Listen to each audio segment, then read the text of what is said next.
और लंबे इंतजार के बाद यूपी के मिल्कीपुर विधानसभा उपचुनाव का रास्ता साफ हो गया है। दिल्ली आयोग ने दिल्ली के साथ ही मिल्कीपुर विधानसभा उपचुनाव का ऐलान कर दिया है।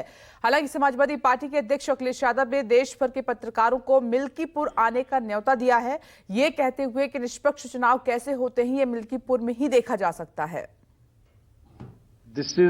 We are doing elections in by polls also in Milkipur in UP. Milkipur की जीत बिल्कुल सुनिश्चित है। दिल्ली के साथ ही अयोध्या की मिल्कीपुर सीट के उपचुनाव का भी ऐलान हो गया। पिछले साल जून से ही खाली पड़ी इस सीट पर चुनाव का इंतजार चुनाव आयोग ने खत्म कर दिया। 5 फरवरी को यहां भी वोटिंग होगी और 8 फरवरी को नतीजे आएंगे। अवधेश प्रसाद के सांसद बनने से खाली हुई इस सीट से उनके बेटे अजीत प्रसाद समाजवादी पार्टी के टिकट पर मैदान में उतरेंगे और इस बार भी यहां कांग्रेस के कार्यकर्ता समाजवादी पार्टी का साथ निभाएंगे। मिल्कीपुर की जीत बिल्कुल सुनिश्चित है। मिल्कीपुर की महान जनता पूरी तरह से तैयार बैठी है। हमारे बेटे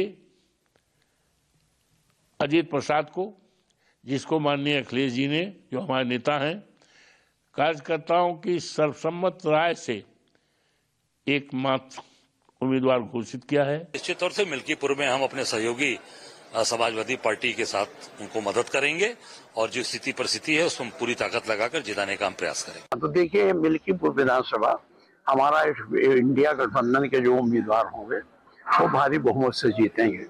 ये सही है कि हम लोग को चुनाव हारे, लेकिन हम जनता से नहीं हारे और न भाजपा हमको हरा पाई। इनका पुलिस प्रशासन, इनका जिला प्रशासन खुलकर इनके लिए वोट करवा रहा था, लोगों को, मतदाताओं को वोट डालने नहीं दे रहा था। वो तैयारी भले करें, लेकिन आपकी बार हम लोग भी तैयार हैं और मिल्कीपुर हम भारी बहुमत से जीतेंगे। मिल्कीपुर उसी अयोध्या जिले की विधानसभा सीट है जहां लोकसभा चुनाव में बीजेपी की हार ने पूरे देश को हैरान कर दिया था। राम मंदिर निर्माण के बावजूद अयोध्या में हुई इस हार से बीजेपी हताश हो चली थी। यही वजह है कि जब चुनाव आयोग ने कोर्ट में मामला होने का हवाला देकर मिल्कीपुर का चुनाव टाला तो समाजवादी पार्टी ने इसे हार का डर बता दिया था। लेकिन बीजेपी का दावा है कि अब अयोध्या फिर से कमलमय हो चुकी है। मिल्कीपुर के चुनाव का हम लोगों को बहुत उत्सुकता के साथ हम लोग इसका इंतजार कर रहे थे कि वहाँ की जल्दी चुनाव की तिथियां घोषित हों और वो अयोध्या में जो चुनाव को लेकर एक वो आशंका थी लोकसभा चुनाव परिणाम के कारण, जो अयोध्या में एक थोड़ा सा वातावरण यहाँ पे प्रभावित हुआ था, उन सबको दूर करने का यह अवसर है और मिल्कीपुर की जनता भी इस बात का बहुत बेसब्री से इंतजार कर रही है कि कैसे वो भारतीय जनता पार्टी के साथ खड़ी हो और वह जो लोकसभा चुनाव से एक पूरे भारत में गलत संदेश गया, उस संदेश को ठीक करते हुए मिल्कीपुर का संदेश पूरे भारत में जाए। दरअसल जिन 9 सीटों पर उपचुनाव हुए थे उनमें सिर्फ 2 सीटें करहल और सीसामऊ ही समाजवादी पार्टी के खाते में आई। बाकी सभी 7 सीटों पर बीजेपी ने जीत का परचम लहरा दिया। समाजवादी पार्टी ने आरोप लगाया कि बीजेपी ने लोक की जगह तंत्र से चुनाव जीता। वोटर्स के नाम काटे गए, उन्हें बूथ तक नहीं पहुंचने दिया गया, जो पहुंचे उन्हें डरा धमकाकर खदेड़ दिया गया। यही वजह है कि अब चुनाव आयोग ने मिल्कीपुर उपचुनाव की तारीखों की घोषणा की। अखिलेश यादव ने भी देश भर के पत्रकारों को मिल्कीपुर आने का न्योता दे दिया। दलील ये कि निष्पक्ष चुनाव कैसे होते हैं ये देखने का मौका सिर्फ मिल्कीपुर में ही मिल सकता है।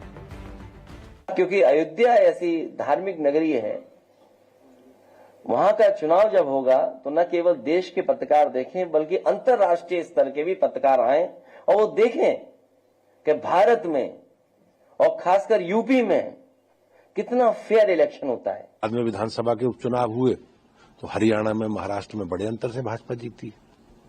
तो लोकतंत्र में जनता का अंतिम निर्णय होता है, ताकत जनता के हाथ में है और इन लोगों को उस ताकत को समझना चाहिए, ना कि एक संवैधानिक संस्थाओं पर, ईवीएम पर इस प्रकार के प्रश्न खड़े करने चाहिए। मिल्कीपुर सीट पर समाजवादी पार्टी और बीजेपी के बीच कांटे की टक्कर की उम्मीद है। समाजवादी पार्टी ने यहां से सांसद अवधेश प्रसाद के बेटे अजीत प्रसाद को अपना उम्मीदवार बताया, पर बीजेपी ने अभी अपना प्रत्याशी घोषित नहीं किया। हालांकि मिल्कीपुर में कमल खिलाने की खातिर बीजेपी ने यूपी सरकार के 6 मंत्रियों को चुनाव मैदान में उतार रखा है, लेकिन मिल्कीपुर के पूर्व विधायक और अयोध्या के मौजूदा सांसद खुद ही समाजवादी पार्टी के प्रचार अभियान की कमान संभाले हुए हैं और वो लोकसभा चुनाव की तरह ही मिल्कीपुर में भी बीजेपी को हराने का दम भर रहे हैं। Bureau report, news 24।